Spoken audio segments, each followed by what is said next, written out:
Je passe au 407.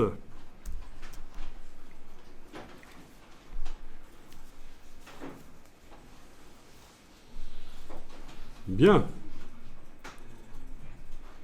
Donc là, on a une police qui fait penser un peu à une police dessinée à la plume. Pourquoi une police comme ça? Parce que ça fait créatif. Est-ce que c'est en rapport avec autre chose dans le storytelling de l'entreprise? Je n'ai pas été approfondir l'histoire de cette entreprise. Mais il y a peut-être une raison. Donc je scrolle et on voyage.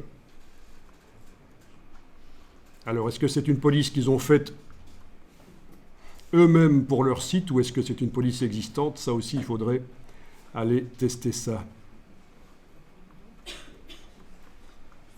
Comment est-ce que vous pourriez... D'abord, est-ce que quelqu'un connaît cette police?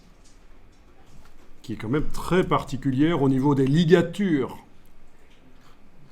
Visiblement, c'est très intéressant. Les liens entre les caractères. Personne ne connaît cette police de caractère. Bon, eh bien on va faire un test. Je vais faire ici...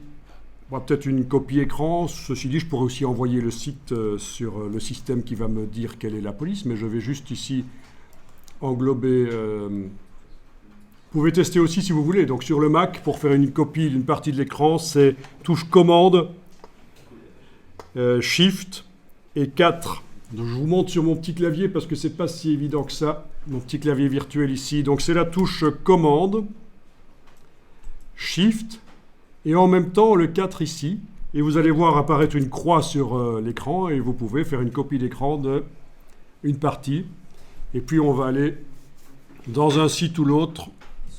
Donc sur Windows, c'est la touche Print Screen, et c'est envoyé dans le presse-papier.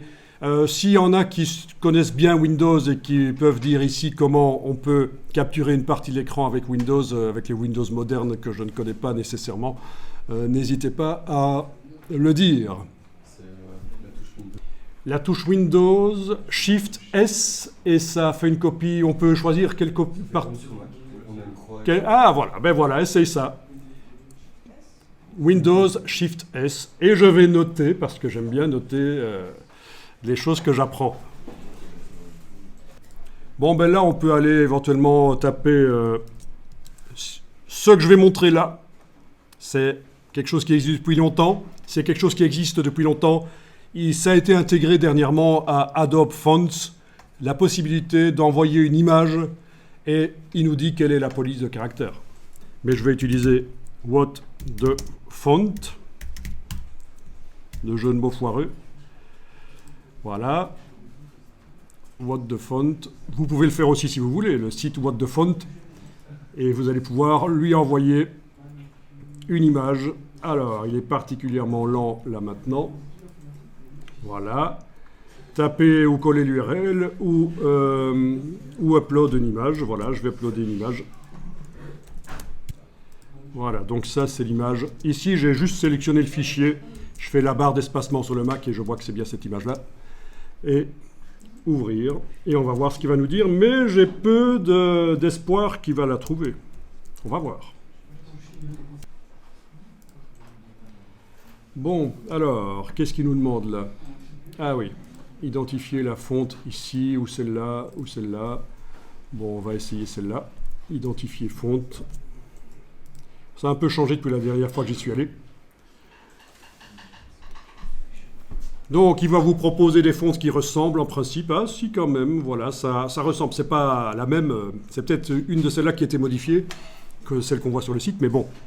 Et il vous dit combien ça coûte pour l'acheter, puisque une fonte est un logiciel soumis à la loi anti-piratage. Donc si vous utilisez des fontes dans des travaux commerciaux et que vous n'avez pas la licence de la fonte, on peut vous poursuivre, vous obliger au minimum d'acheter la fonte.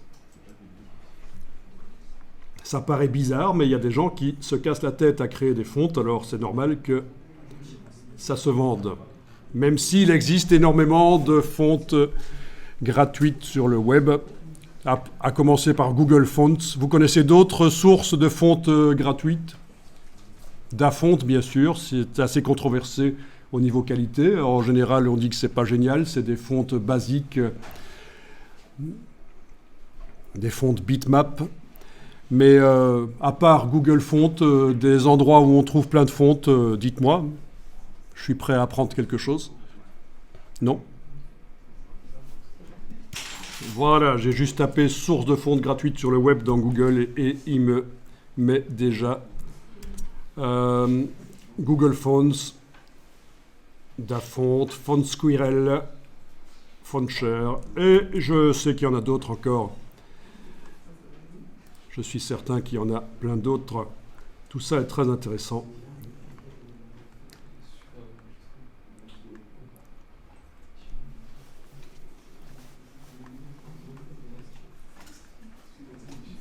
Vous trouverez ça facilement. Ah oui, là-dessus. Ça, c'est intéressant, ça je connais. Waltz. Enfin, voilà. Donc, Massive Typography, voilà un exemple. Donc.